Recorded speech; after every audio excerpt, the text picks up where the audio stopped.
I think, Dave, you're going to... Right, to just say, if we can stick to the point that I'm the point what we're here for tonight, this is not about any other issues that's going on down Greenbelt or inter-party stuff. This is about one thing, this is about the Labour Party. Those members who aren't really a member of the Labour Party don't really have the entitled to say what they say, but they can express their view. Let's keep it cool, let's keep it calm, and let's keep it sensible. Yeah, fair enough. Either way, Labour Party member or not, we're our MP, so we still have to open the floor. Can I just ask the question, why are you not sticking by our leader? Well, let me just... Jeremy Corbyn. Yeah, let me just say, answer that question, and really that's why everybody's here, isn't it? They, other people know, I've never, in the period, the 7 months since Jeremy Corbyn's been the leader of the Labour Party, I've never said a word of criticism of him publicly in all that time. You will not find any statement from me. People who attend Labour Party meetings will know that you'll never say any statement from me. When people have asked me about whether I support him, my answer has always been the same. He's the elected leader of the Labour Party and he deserves the support to carry out the mandate that he was being given. That has been my position ever since he was elected leader of the Labour Party last autumn. What happened last week, whether you agree with it or not, in the European referendum meant that the terms of politics and the Labour Party's role within politics is different now than it was before. It can't be the same because you know, we are now in a position where the process of withdrawing from the European Union is going to take place. And others have said, you know, and I agree with them, that even though I voted to remain, and several of us did, we can't go back on that. You know, if you have a referendum, the people have spoken, you've got to live with the consequences of that. So that in itself changed everything. So I went to the Parliamentary Labour Party meeting on Monday night, having not said a word to anybody over the weekend at all, and I sat at the back. I didn't interrupt, and I deplore. There were some people who behaved badly, and people in this room know I don't accept that in meetings, and I deplore that. But Jeremy had no analysis of what the world looks like and how what the Labour Party's place within it after the vote last week in the referendum. That's your opinion.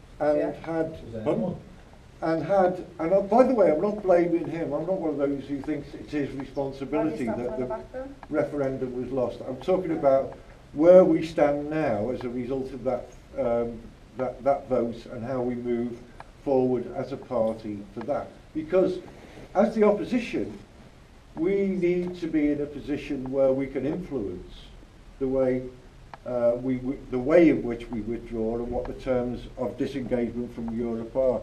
Let me just finish because I've only got a few more words to say. To the floor, please, haven't they? Sorry. I went to that meeting and I was very disappointed. The following day, can you tell us why? Why you were disappointed? I've just told you, because he had no analysis of the political situation following the referendum. Have you? Well, I'm not the leader of the Labour Party. If you wanted me to spend another 10 minutes saying how we can deal with the next couple of years, I could do that. But I don't think there is the time to do so. Then the following day, there was a torrent of resignations from the front bench. And it's got worse. Some of the people that he appointed to replace the people who resigned off the front bench have now resigned. So we've got people who've been, the majority of the Parliamentary Labour Party are refusing to either serve in the shadow cabinet or take any shadow ministerial place. we are no longer in a position to function as the official opposition. The Scottish Nationalist Party have actually put in a request to the speakers to say they should be considered as the opposition, the official opposition, because the Labour Party has no front bench. George, you see that little sign? Can we move on and let? Yeah. So that's the position. I've brought you up to date. And frankly, just let me finish this. The situation is now untenable. That's the point I'm making.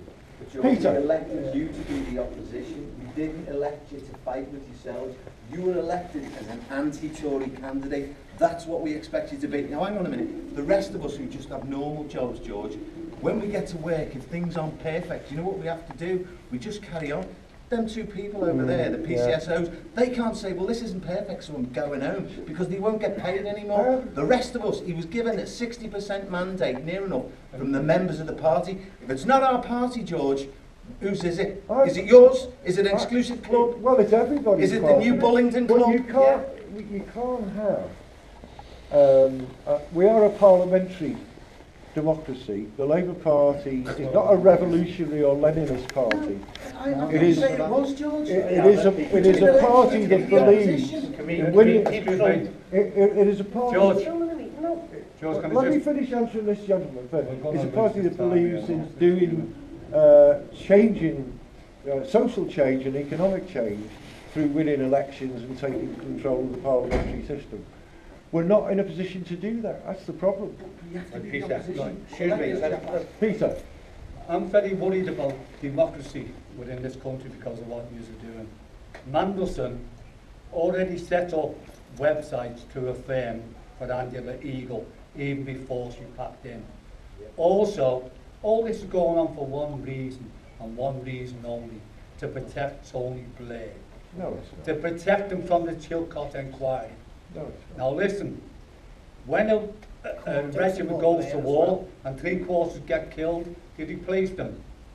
Now if your regiment, that's the Labour Party, cannot pull together to win the battle, then you're no good as that regiment, and you get, let me finish, and you get disbanded. So if you can't do it, we can get people to replace you to do it. And this anti-democratic is not just the Labour Party. The Lib Dems are advertising. Thank you to the 8,000 people for the fight against Leave. Because you parliamentarians, you are going to ruin democracy in this country. Every regiment takes casualties, and if the ones who are left always disagree with the ones who come in. Do your job, work together. It's a set-up what you're doing. We know it's a set-up, and you're not getting away with it. Well, let me just tell you, it's a set-up. I've just told you that up until Tuesday, I had not said a word. Okay, what's the plan instead? Doesn't mean you never. Sorry? What's the plan instead? So you're saying Jeremy's got no Well, I don't know. To be honest with you, I don't know where it's going to go. I think the best way out of it, and it answers it's the same answer as to Peter's question, is now to have a leadership contest, and Jeremy should be allowed to stand in it. Well, I don't know. He would have to get enough nominations. In my view, he should get enough nominations to be on the ballot paper. And we should have a contest and test whether or not the party membership thinks he's the right person to continue leading us. So that is democratic. I've got my original point, but you said before how how the parliamentary Labour Party works, but like if Jeremy has his ways, which is nationalisation, and free education and stuff, why aren't you supporting that? Surely that's what Labour stands for. It's not about policy. No, but he should be the right man for Labour if that's what he stands for, because that's what it's meant to be a working man's party, isn't it? Do you know what I mean?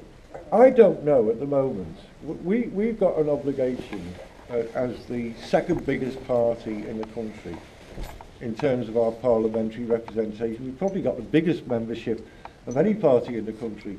We've now got an obligation to deal with the situation we now find ourselves in as a country. I don't know, I still haven't heard from Jeremy how he proposes to deal with that. Well, if he's And he didn't say anything on Monday night. Well, if he's blamed off the job or not, what he stands for represents 99% of Knowsley residents. Do you know what I mean?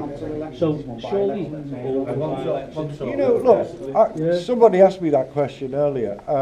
I got elected in a by-election in 1986 in what was then called Knowsley North.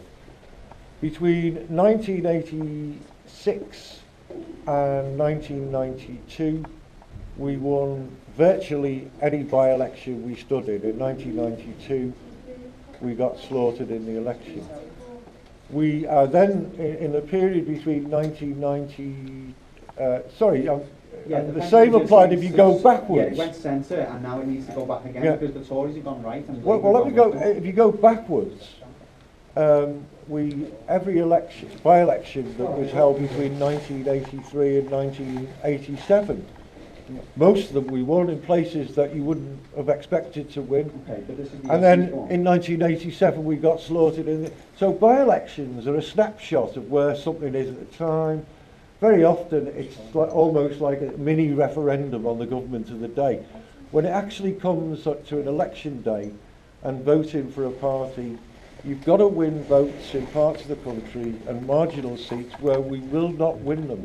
And all the polls are showing that we'll be down to 75 seats. We'll be down to 75 seats if we had an election tomorrow. Sure.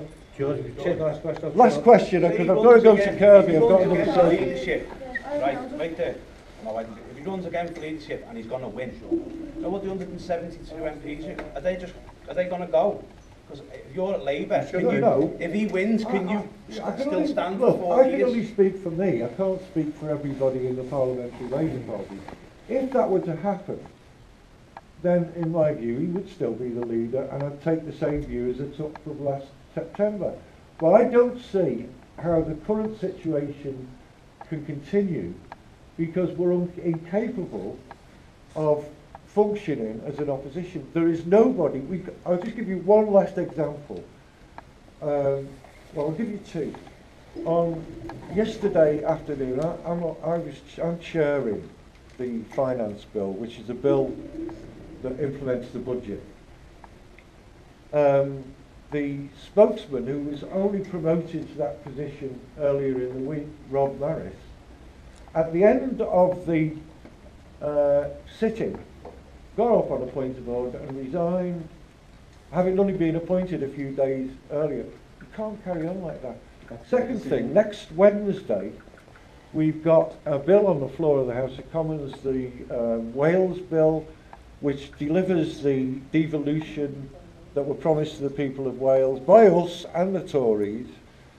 We haven't got a Shadow Secretary of State. No Welsh MP is willing to be the Shadow Secretary of State for Wales.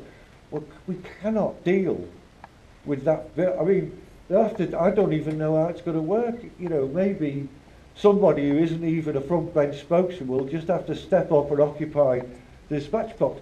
But the SNP is saying it should be them. I'll do it. And that's the situation. You have to get elected before Wednesday. Yeah, quick one then.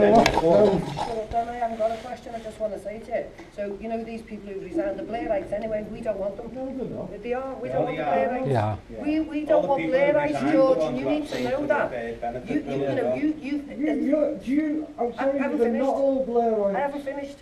You're supporting, well, sorry, George, but you are in Knowsley considered a Blairite yourself.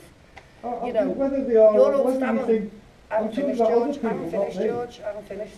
You're stabbing Corbyn in the back. We want Corbyn.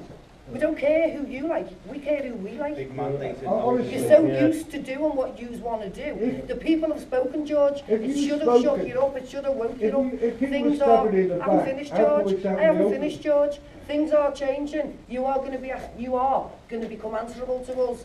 You're going to all have to come down from your ivory tower and start to work for and answer to the people. You don't. Whatever criticism you make of me, one of them isn't that I'm not available, I'm not answerable.